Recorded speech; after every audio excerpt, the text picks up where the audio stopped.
Welcome to Creative Thursday, a still life in 3 dimensions with our featured artist, Martina Lantin. My name is Katya Kanini and I work in the Learning and Community Engagement Department at the National Gallery of Canada, and I'll be your host this evening. I'm coming to you tonight from the National Gallery of Canada building, which is located on the unceded territory of the Algonquin Anishinaabe, who have been custodians of this territory since time immemorial, and I am grateful to be here this evening. As we gather tonight virtually, I'd like to share 2 websites which will enable you to identify and learn more about the territory you are presently on: Whose Land and nativeland.ca. Again, it's Whose Land, WHOSE.land, and nativeland.ca. That's native-land.ca. Both websites are searchable by address and will enable you to learn more about the many territories across this land. So tonight's event is in 4 parts. So our introduction, which we're doing right now, and I'm going to go over tonight's program and I'll share a few logistics with you. Next, our featured artist, Martina Lantin, will talk to you a little bit about the tools and materials and the setup of your workstation. Then we're going to take a look at an artwork from the Uninvited exhibition to help you get some ideas flowing for your project. And finally, the workshop. So this event will be presented in English. A French event will follow at 7:30 for those who are watching live. Both events will be recorded and made available on our YouTube channel over the next few weeks.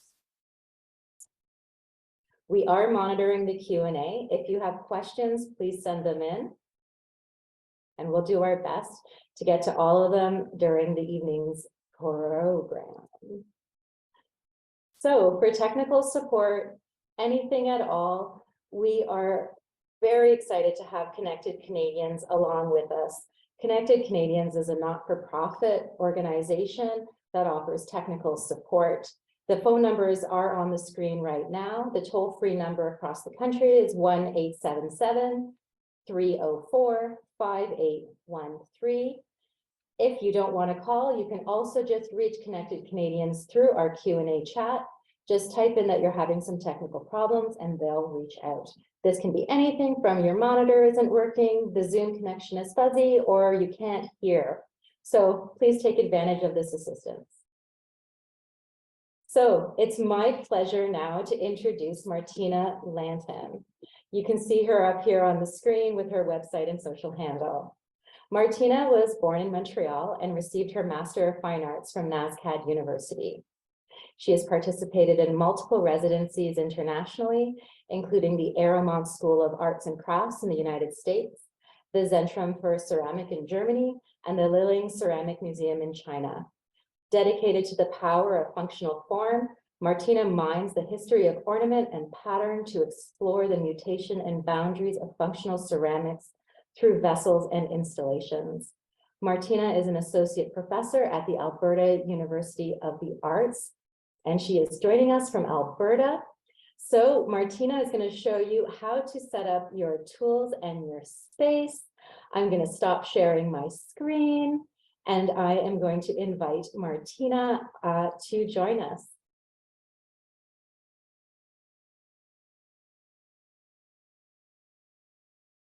Hi, everyone. Good afternoon, good evening. Thank you for that introduction, Katya. My name is Martina Lantin, and I'm coming to you from Mohkinstsis, which is in the Treaty 7 territory of Alberta. Calgary, known by the Indigenous people as Mohkinstsis, is the place where the Bow River and the Elbow Rivers meet. And as I said, is governed by Treaty 7, which includes the people of the Blackfoot Confederacy, the Siksika, the Piikani, and the Kainai First Nations, as well as the Tsuut'ina First Nations and the Stoney Nakoda First Nation, which includes the Chiniki, Bearspaw, and Wesley people. It is also home of the Métis Nation Region 3 in Alberta. I'm grateful to be present from this land, in this land, and recognize that we inhabit land that has been cared for by Indigenous inhabitants since time immemorial. And I pledge to continue to contribute in kind to this land and to the diverse cultural community of which I am a part.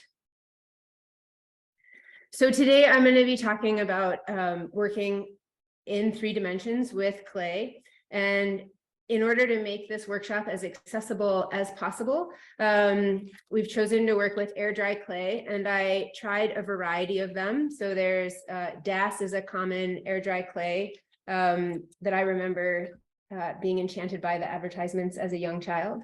Crayola also makes an air dry clay, and then purchased from a big box store craft supplier is Craft Smart, this air dry clay here, and also a larger box of air dry clay. They all have their own distinct properties, and I'll be talking about that as I demonstrate with a variety of them.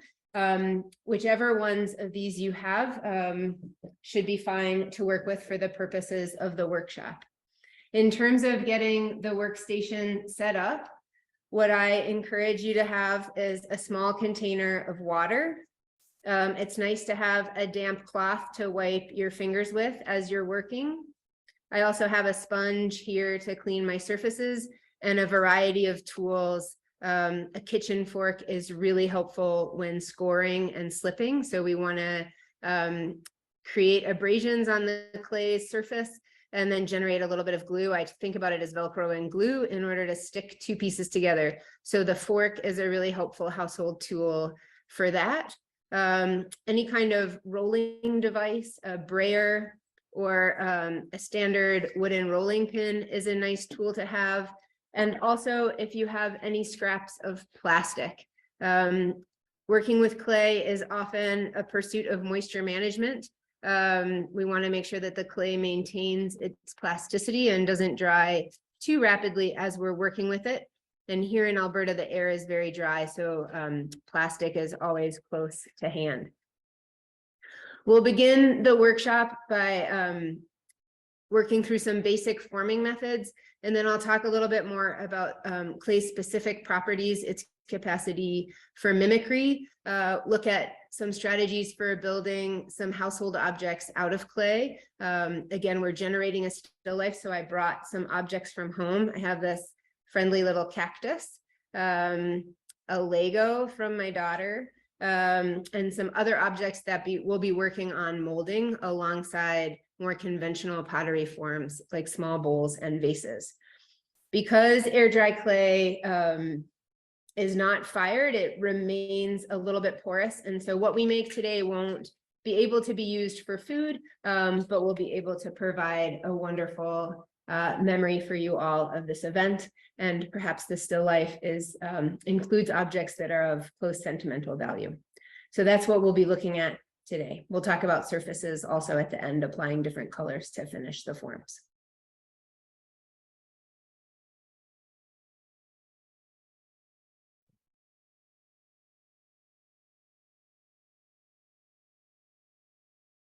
That's great. Thank you, Martina. So now we're going to be shifting over to Alexia, who's going to be talking about an artwork in our upcoming exhibition, Uninvited. This will give you a moment to do some fine tuning on your studio setup, and also a few little ideas to reflect upon before we begin creating our objects with Martina. So I'm just going to pull up the image and we'll get started there. All right. Thank you for the introduction, Katya. My name is Alexia, and I work as an art interpreter at the National Gallery. Now, let's take a look at this work, which will be featured in our upcoming exhibition, Uninvited, set to open March 3rd until August 20th. So, The Kitchen Sink by Margaret Watkins is a still life photograph displaying a sink full of dirty dishes. Now, I understand that this is a photograph and we are currently in a sculpture workshop, but let's keep in mind that the concept of still life is central to Martina's workshop and to the history of art as a whole. Essentially, a still life is a work of art depicting mostly inanimate subject matter and objects. And in this print, Margaret Watkins used commonplace kitchen objects to create a lively composition that's dominated by diagonal lines and plays of shadow and light. When looking at this photograph, we can see that some of the containers are chipped or filled with stagnant soapy water or stained with food residue. The kitchen sink was actually one of Watkins's most famous photographs, and it became both celebrated and attacked for its use of mundane and domestic subject matter. This photo was not only a snapshot of her personal space, but it also questions the notion of home as a woman's place that must always be kept spotless, especially when shown to outsiders. That topic might not seem very radical today, but we need to consider the times during which she was alive. Margaret Watkins was born in 1884 near Hamilton, Ontario, and she was originally born as Meta Gladys Watkins, and she legally changed her name to Margaret in 1914 at the age of 30. Watkins, during her upbringing, led a rather comfortable and cultured life and was brought up on pictures and music. Her father was a businessman who owned a large department store, and her mother was one of the founding members of a Hamilton Arts Association. Watkins left Hamilton, Ontario in 1908 to visit family and to study photography in the United States. During her stay, she worked various jobs to support herself, such as a nanny, chambermaid, proofreader, camp administrator, camp photographer, assistant studio photographer, and finally, photography instructor. In 1915, at the age of 31, she moved to New York City into a women's only apartment called the Shirley, and she purchased her own first camera. She worked in landscape, portrait, and commercial photography before producing her well-known modernist still lives. A few years later, many of her kitchen still lives were published in a Vanity Fair issue.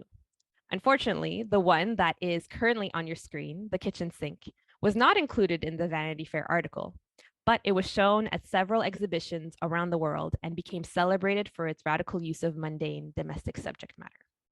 Watkins's interest in domestic spaces mirrors society's fascination with the modernizing of homes at the time. And it is her still life images, such as this one, that have earned her special recognition within the history of photography. In 1928, Watkins abandoned her successful career in New York City and moved to Glasgow, Scotland. Shortly before her death in 1969, she entrusted all her photographs to a friend, Joseph Mulholland. And at the time, her work was largely forgotten by then, but Mulholland revived it by mounting several exhibitions. Watkins's contribution to the history of Canadian photography was then officially recognized in 2013 when Canada Post issued a stamp featuring this very print, the kitchen sink. And so that is all I have to say about this work, and I think we can now hand it over to Martina for her to teach you all. Great. Thank you, Alexia. It was wonderful to hear more about that photograph. I've been thinking a lot also about the artist Imogen Cunningham from the United States, who also did a lot of photography within the domestic space, as she was also parenting two twin boys during a similar period. So I think there's some nice synergies there. Just going to change the camera. Great. So how I would like to begin is go ahead and take whichever clay body you have to hand, whichever one that you would like to work with. I'm going to start by working with this Daz clay. And one of the things that I want to point out just quickly, maybe I'll go through the varieties of clay that we have. So here you can see that it doesn't immediately pull apart and the edges are a little bit fibrous. So these air dry clays often have other materials added to them, unlike clay that you may work on a conventional pottery wheel, to make the modeling more easy by hand. And also that when they are air dried, because they won't be fired in a kiln, they won't get vitrified through the flame. These fibers also help the dry strength of the object itself. So this is the Daz clay. And you can see this is a small pot that I made at home. Some of that texture does remain after the forming process. The other clay, and this one I quite enjoyed working with, is the Crayola clay. And you can see it doesn't have that same fibrous quality as the DAS, and is a little bit more plastic in terms of, it feels a bit closer to plasticine, if you're familiar with working with that material. So it has a greater plasticity and a little bit longer working time. This Craft Smart clay is similar to the DAS in its fibrousness. And you can even see possibly these small hairs poking out from the side. But I found this clay to be very sticky, and I would often have to wipe to get it off my fingers. It feels a little bit more like a sticky dough than any of the conventional clay bodies that I'm familiar with. And then lastly, the Craft Smart clay in the box is also more similar to plasticine and lacks that fibrous quality. But this box didn't specify air dry, that it had air dry capabilities, but it did talk about using paint as a way to finish it. But again, none of these objects will be watertight when complete, which was also another inspiration for the still life as a motif. So when we start working with clay, you can just squeeze it in one of your hands. I'm right-handed, but you can work it between both hands if you like. And just try to compress that ball of clay an amount that you can comfortably get between both of your hands. And we're just going to begin by making a small pinch pot. So I'm trying to smooth some of these wrinkles out. So by holding the clay in your non-dominant hand, so in this case, in my left hand, I'm going to push my thumb in until I feel it push against the palm of my hand. So that is sort of an indication of a good thickness. And then compressing the clay between my thumb that's on the inside and my fingers on the outside, I'm going to slowly work my way around in a spiral, working up the form, pushing against my fingers on the outside and letting those outside fingers be a shape that determines the exterior of the form. And this is probably one of the oldest forms of object making that I can think of for humans. So if you want to create, I tend to make my pinch pots spherical, and in order to make them spherical, I'm cupping around with my fingers and pushing into that shape, and also moving my outside fingers up as my thumb pushes out. And that helps to bring that wall outward and keeps this rim of the little bowl tighter.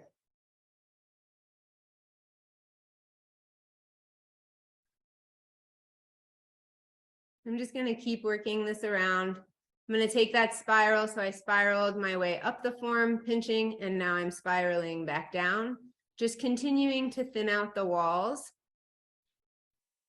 compressing that clay between my thumb and finger and supporting it with my other hand. If it's more comfortable, you're also able to do this working on a table. That may generate a bit more of a flat bottom, but could be nice if you want to make something that's a little bit more of a cup shape versus a spherical form.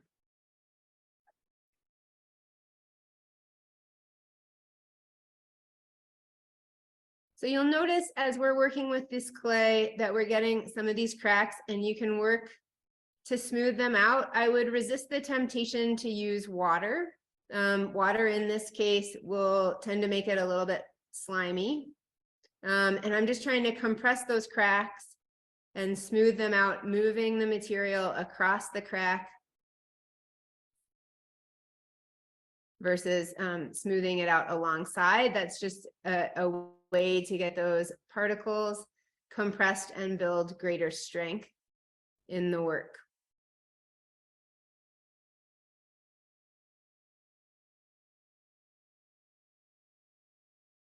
So sometimes that smoothing with this particular material and its fibrousness leads to some unevenness. So depending on how much of a smooth and finished surface you want, you may need to just continue to fuss with that surface.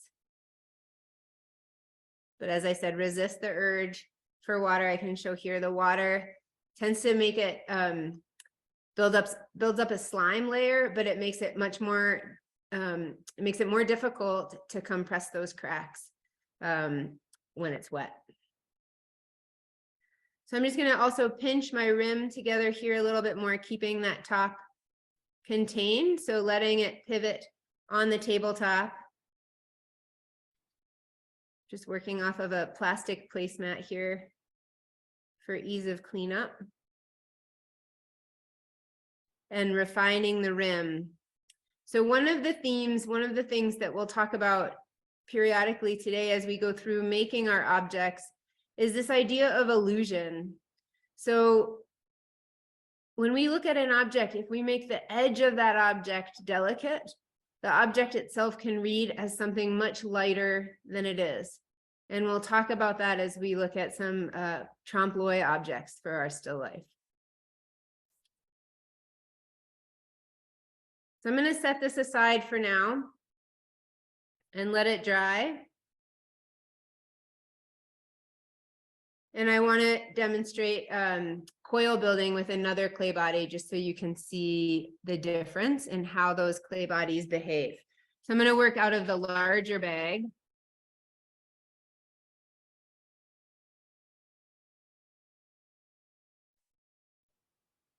And here's a pinch pot that I already started earlier.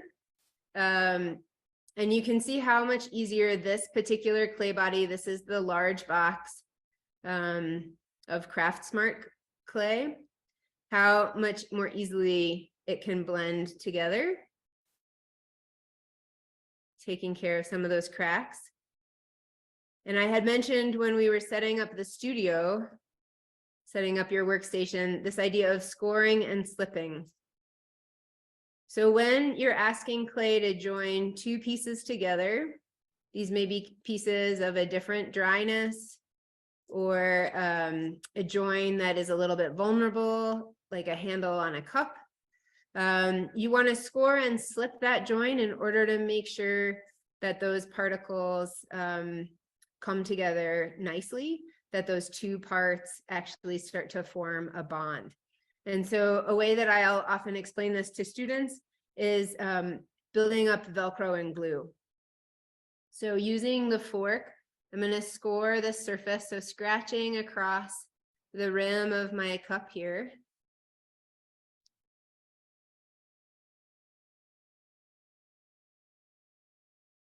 And then I'm going to make a coil. So squeezing the clay in between my fingers, making a bit of a snake. And then I'm going to roll that coil a little bit thinner on a clean surface, avoiding some of these crumbs. So to roll a successful coil, you want to think about using all of your hand and letting it rock back and forth and move along the length of the clay. So in this case, rocking back and forth, working my way to one end, and then from this end, coming back along the other side.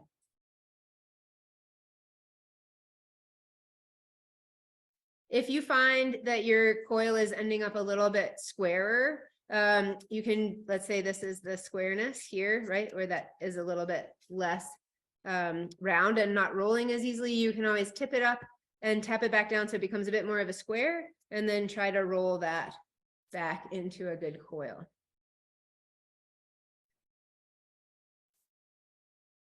So I'm going to score this coil.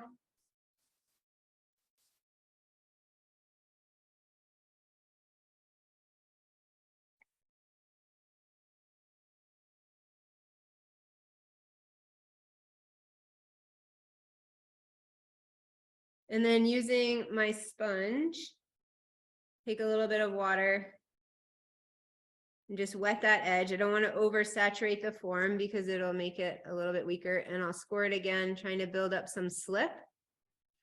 Slip is liquid clay, sort of more tacky, again, thinking about glue.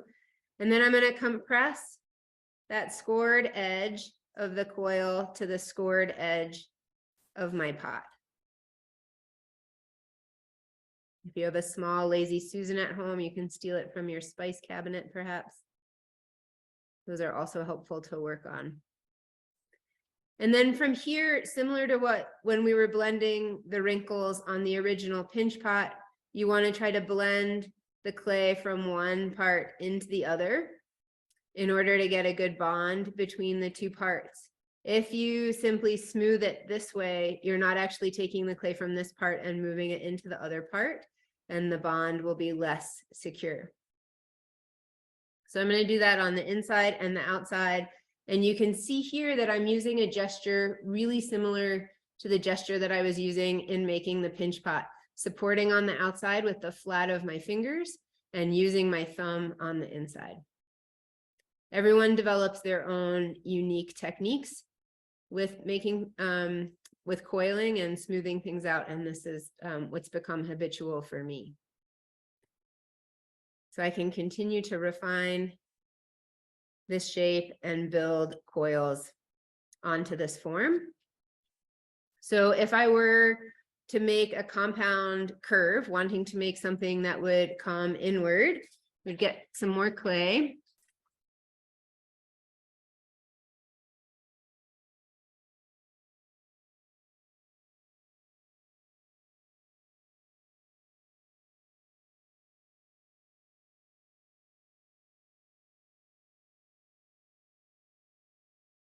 And in order to encourage it inward, I would place the next coil on the inside. You'll notice that I'm not scoring and slipping at this point. A reminder that the pinch pot was something made earlier, and it may have a difference in moisture content to the coil that I added. But if you're coil building in a consistent timing, so I'm not pausing in between adding these coils, you can continue to add clay together of the same moisture content. And you can see that I'm smoothing this down as I'm working my way around. And then I'll bring the clay on the outside up. Trying to remember to work for the camera and not for my own eyes. So hopefully everyone can see what I'm doing here.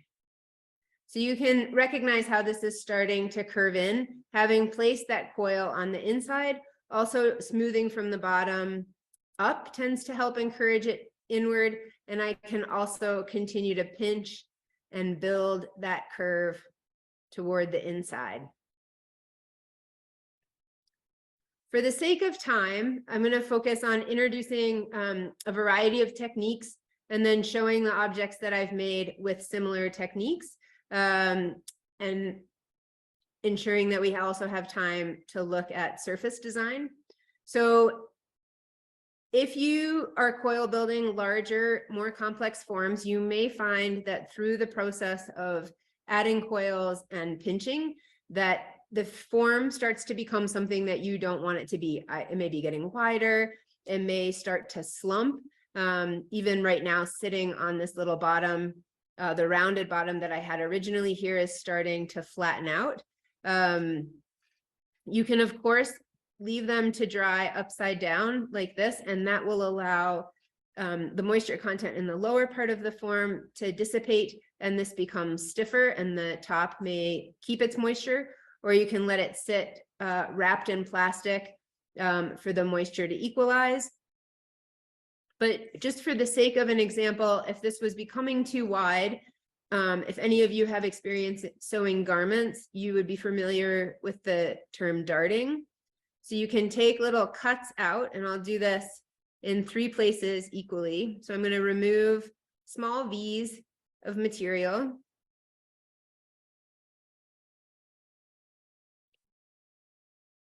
And as this is still quite plastic, I'm not going to score and slip it, but I'm going to overlap it slightly. And then just as I smooth the coils across each other, I'm going to smooth this join across itself. And I'm going to do that in all 3 places.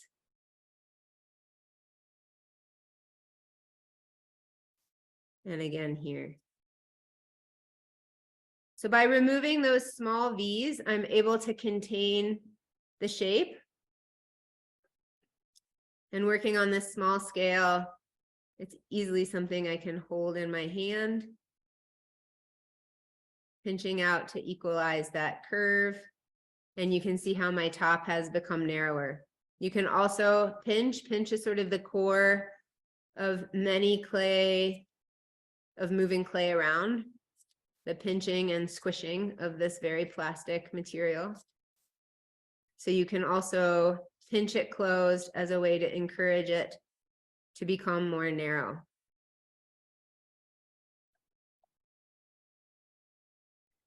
You could also, if you wanted to make something that looked like a sphere, it's hard to close this object, but you could make 2 half spheres and put them together. And that would give you, you could pinch 2 half spheres and attach them together to form more of a globe, is also another way to get a nice circular form.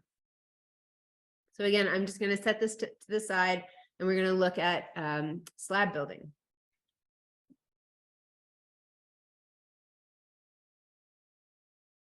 There's minor adjustments to my workspace here. Okay.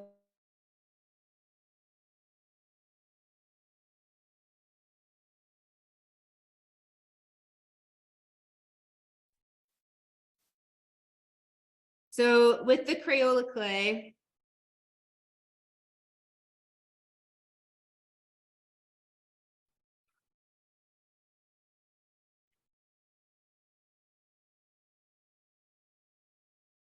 and then you can use, if you have a small brayer or a pastry roller, that's one of my favorite tools in the studio. You just need to work your way across. And I tend to lift off when I reach the edge so that the slab that I'm making can stay of a relatively consistent thickness. If you continue to apply pressure as you get to the edge of that slab and push down, the edges of your slab become much more thin, and you want your slab ideally to be of the same consistency. If you're working with a larger rolling pin, I would start from the middle and work to the outside edge, come back to the middle, back to the outside edge, again lifting off. When I reach the edge of the slab, again middle to outside edge, middle to outside edge. So this is a slab then that we can use to construct a box or play with making something similar to textiles, right? Clay has this amazing capacity for mimicry because it is such a plastic and malleable material. One of my favorite assignments to give students is to work making their own pair of shoes out of clay. So I have some more slabs here that I made beforehand. And I thought what we could start to construct as a bit of a base for our still lifes is this small Altoid tin from home. So it's a fairly straightforward container or rectangular structure with some details here of the piping. I'm not going to concern myself too much with the texture here on the lid, but I'm interested in getting this bead and thinking about the proportions of this curve around the outside. So the first thing that I'm going to do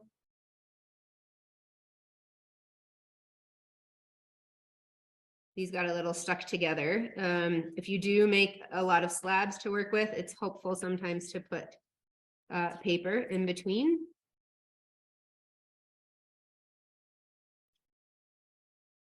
I'm just going to press this in. Give me a sense of the shape. And I'll cut a little bit wider than that. So I'm using an X-Acto knife here. It's not the sharpest blade and it doesn't need to be, but I do like using X-Acto knives to cut ceramics because of the narrowness of the blade.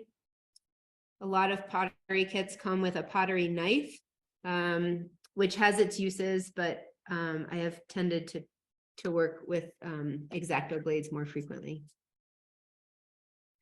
So I'm just going to put the scraps to the side, and here's where my plastic will come in handy because I want to keep them moist. I'm going to open my plastic bag and just place the slab that I can still use inside. And set it to the side of my workstation. And then I want to make sure that the top of my box is of a similar scale.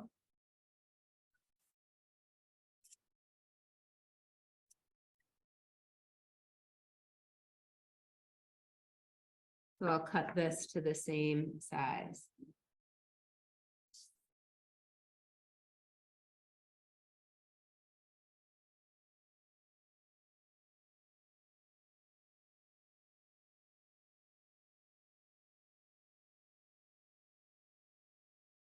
I'm just keeping an eye on time, so I'm going to worry a little less about precision here. I have an example of another trompe l'oeil object that I made, but I just wanted to talk quickly about how to combine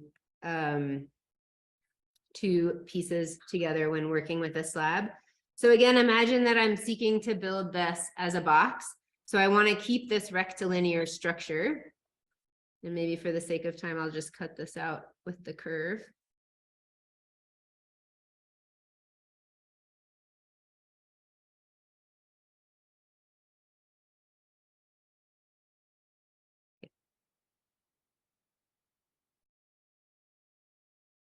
All right, so similar to you working with the coil pot, we do want to score and slip where this attachment point is. And I'll do that on both pieces.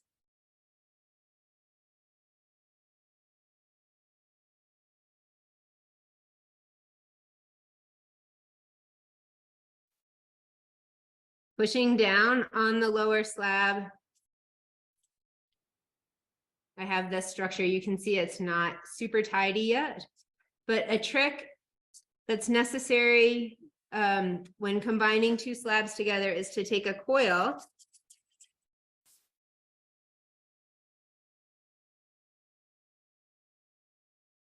and back those two slabs up with the coil, and just like in coil building, smoothing down and smoothing up. And I would do that on as many of the connection points as I can to ensure a good bond between this slab and the base. And then I can come back with my blade and further refine that edge. So when I had originally thought of this workshop, I had thought about this box. So I'll just place the tin underneath. We can imagine that. And assembling a still life on there. So I have this small cherry that I sculpted solid, and we'll talk about that in a minute. To put that on there. A small knot that I made, just testing the plasticity of the clay. A flower.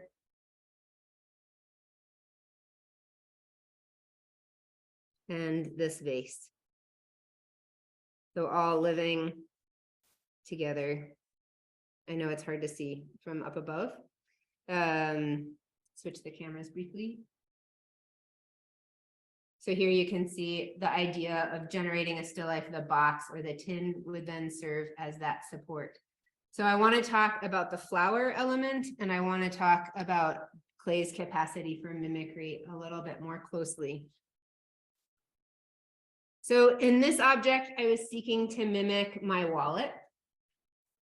So thinking about the texture of leather and also the elements of this stitch. So by suggesting, you can see here on this edge that no stitching detail has been added, but here I encouraged the roll of that leather and created a bead, and then just articulated the bead with a pencil, and I'll demonstrate that here on the other side. So this is my wallet on one end, and it's sort of extra collapse there where there's fewer cards. But in order to bring in detail,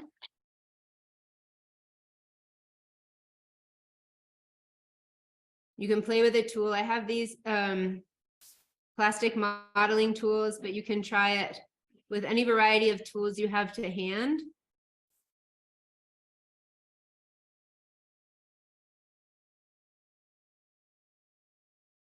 And light and shadow can do a lot in suggesting definitions and creating illusions.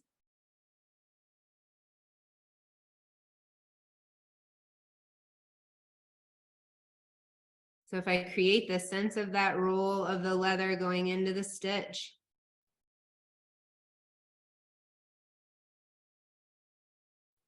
and then pushing down on the other side,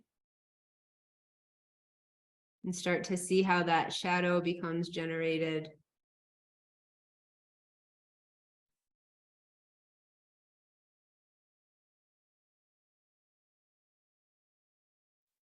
And then using the tip of my pencil, accentuating that a little bit more, cleaning it up.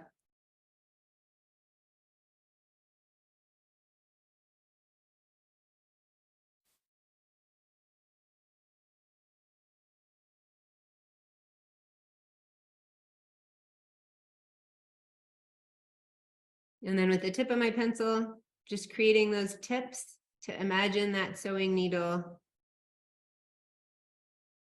going in.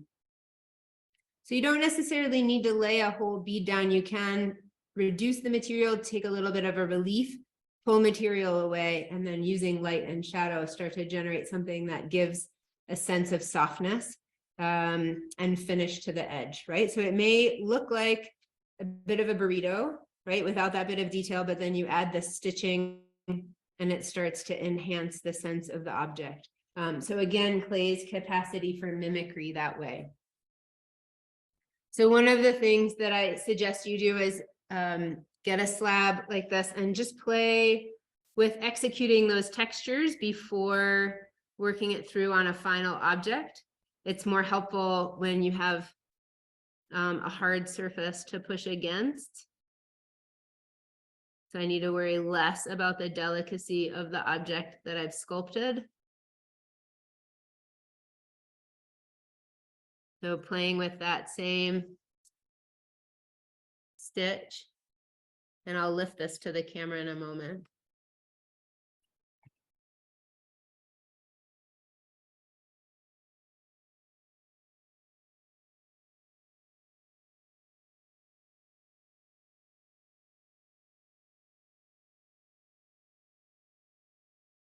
Hopefully that's coming through clearly. But by having a slab, you can really start to play with how to generate these details. So we've talked about pinching, coiling, and building with slab. I want to take a moment to talk about sculpting out of the solid. So in this case,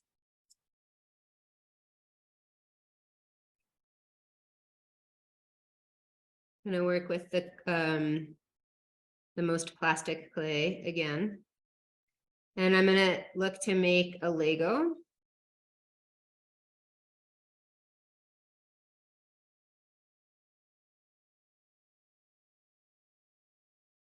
So just roughing in the form, that's also a key in making trompe l'oeil objects, is you start by roughing in the form and work from the general to the specific. So don't worry too much about that stitching, for example, on the wallet until you have the wallet constructed.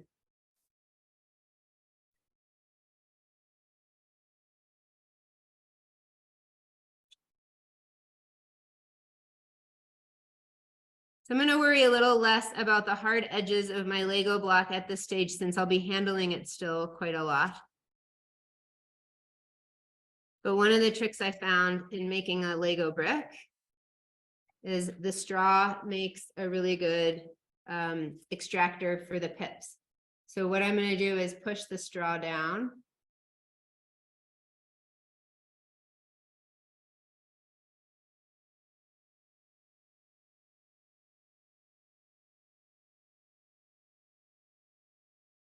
And then using my X-Acto,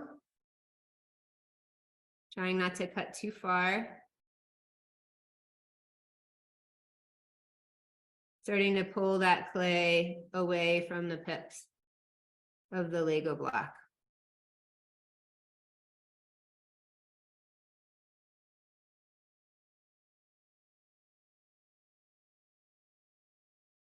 So this is a little bit more of a reductive method. And it's nice because I have the solid mass to push against.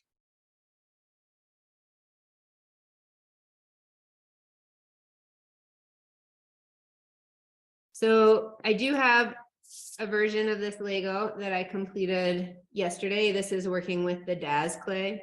So you can see that the texture of that fibrous clay was a little bit harder to mitigate. Here, as this dries, I'll be able to compress and really smooth this to look more closely like the high gloss of the plastic object. But I'm going to use this one as an example to paint on. With the flower, it's simply a matter of adding the layers going around. If any of you have any experience in cake decorating, you're familiar with how to build these up. So if we start with a small core, so I'm just pinching a little ball. And again, because this clay is all malleable, it's all the same dryness. Just pinching and adding petals around that exterior. I was thinking of a ranunculus or something in the rose family when I was making that model. But you don't need to make the whole of each petal, just the edge that is going to be read by the viewer to save on some of the mass of the object.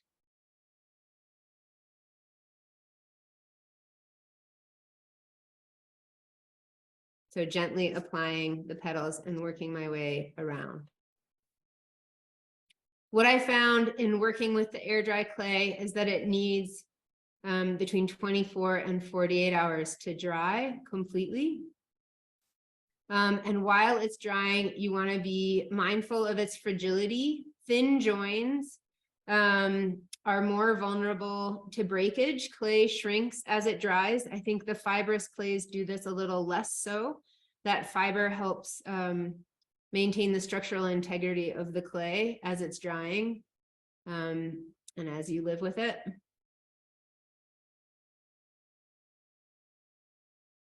So just pinching those top edges of the petals to give that illusion of thinness and attaching them quickly down to the bottom. You can smooth them out as you wish. But it's a really simple way to build a flower. But I didn't risk a longer stem on that flower because of the chances that it would break. This little cherry is a solid structure, and this was attached, this is using the Crayola clay, and I was quite impressed. In ceramics, this can tend to be a very vulnerable join, and the fact that I've been able to transport this in my car, it dropped off my desk, leads me to believe that there's some magic power in the air dry clay that helps keep that integral.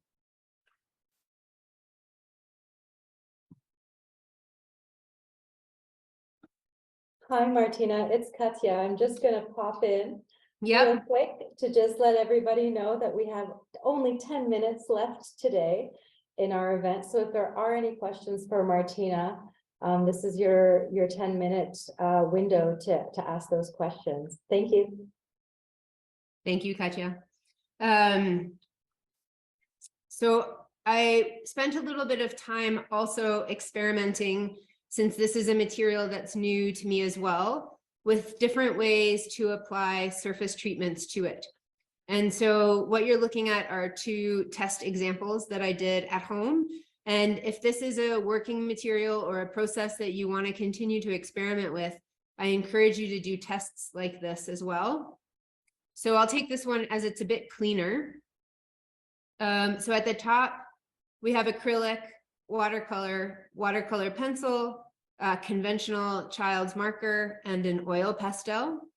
And these lines are delineating where I applied matte medium. So in this case, I applied matte medium, acrylic matte medium directly onto the clay body. This area was left bare, and this strip here on the end was matte medium over top of any of the acrylic paint.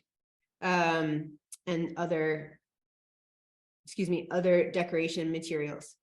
So you have a wide variety of opportunities to apply color to the work. I didn't work with any gloss mediums to compare against the matte medium. I was just working with what I had at hand. But what I want to point out, and this tile demonstrates it a little bit more clearly, is that when you're working with the acrylic, because it forms a bit of a skin over the clay, it's difficult to scratch back through it. Whereas working with the watercolor, which is absorbed slightly by the clay body, you're able to scratch back through it with whatever tool you wish. Here in this case, I'm using my X-Acto knife. So if you wanted to bring in some detail, or one of the other ideas I had was to make a small candy. If you wanted to really hone the details of any sort of label or script, you're able to scratch back through. If I wanted this to be a much harder line, for example, I could clean up this edge where the green paintbrush was a little bit more easily with the watercolor than I could with the acrylic. So I tend to use a lot of pattern in my work. So I was really interested in how I might be able to scratch back through these different materials. You can see how the acrylic doesn't do it as cleanly. Watercolor pencil is similar to the watercolor, as is the marker, as is the oil pastel. But again, once the matte medium is over top, it starts to peel and remove the color a little bit from the underside. So we'll look here at the Lego that I made, again, with the DAS clay. And just take out my watercolor pad here. So in this case, I haven't prepped it with any kind of matte medium. So let's see how the DAS takes the paint color. Because we are reintroducing moisture to the clay, it can tend to get a little bit slimy again. But my hope is to build up multiple layers to create a sort of sense of the depth, even though we're replicating a plastic object. Thinking about bringing in different shadows, light and shadow, as I paint it, to sort of emphasize the dimensions of what's present here.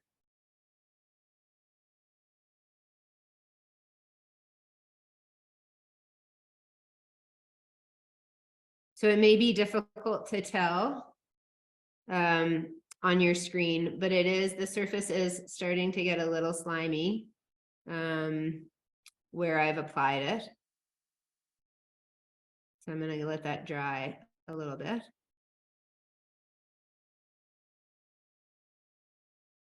It really depends on what it is that you're hoping to replicate or to bring to mind. I also think, in the spirit of the image that was used as the anchor for this presentation, that thinking about leaving things in a monochromatic color range is also perfectly fine, in the spirit of the black and white photograph that we looked at. So just to compare, I'll grab some of the acrylic paint.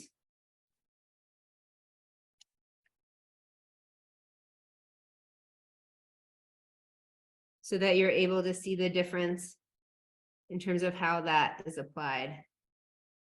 It's quite a garish color, this orange. And I'll do it on the same clay body as the Lego. This is the vase that I made. So it becomes much more opaque. Often when I talk about ceramic surfaces, I use clothing analogies. So with my students, sometimes I'll talk about glazes that serve as sheer stockings versus glazes that are wool pullovers. And I think the acrylic paint is a little bit more like a wool pullover on the surface, where you can hide a lot of the flaws, but it also can start to cover up a lot of the delicacy that's present. So if you think about some of the details that you may be bringing into your object, the acrylic paint in its wool sweater behavior may serve to obliterate a lot of those textures.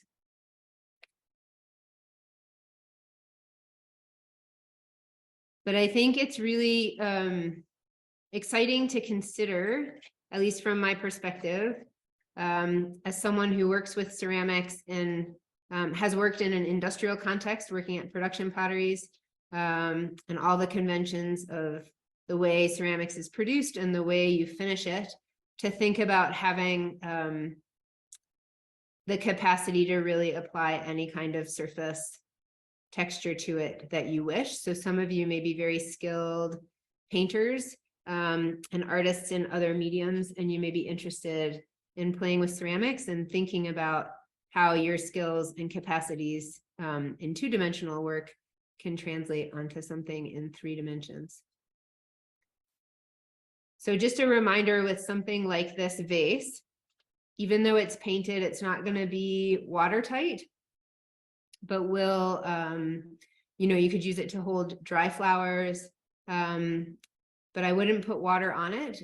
You could choose to use a gloss medium to sort of seal that surface, but again, I wouldn't allow it to come into long-term contact with water, as it'll start to erode the form and compromise the structural integrity of the piece. It's me again, Martina. Hello. I popped in. Hello again. I just wanted to say thank you so much, Martina. I don't ever think I've ever considered air dry clay in this way, with like as a sculptural tool. And so this has actually been really exciting for me. I think everyone's always seen it more as an arts and crafts material, and for younger people, for children. And I think as an accessible material that people can purchase easily at home, like in the shops in town, without a lot of arts background, I think you've offered a lot of possibilities. So I really want to thank you for that. I know it's not the material that you work with at the school or in your practice, so I really appreciate that. Thank you so much. You're welcome. Thank you. Thank you. And I just wanted to also let everybody know about the upcoming workshops that we do have. If you enjoyed yourself this evening, please join us for Portraits and Paint and on March 16th, and an applique beaded pin workshop on the 23rd of March. And you can find registration details on our website. Of course, if you have if you're willing and you're excited to share with us what you've created, please post it on your social media account and tag us. We'd love to take a look. And of course, if you'd like to follow along with Martina's career and practice, please do check out her website. Thanks very much for joining us this evening. Goodbye. Thank you. Bye-bye.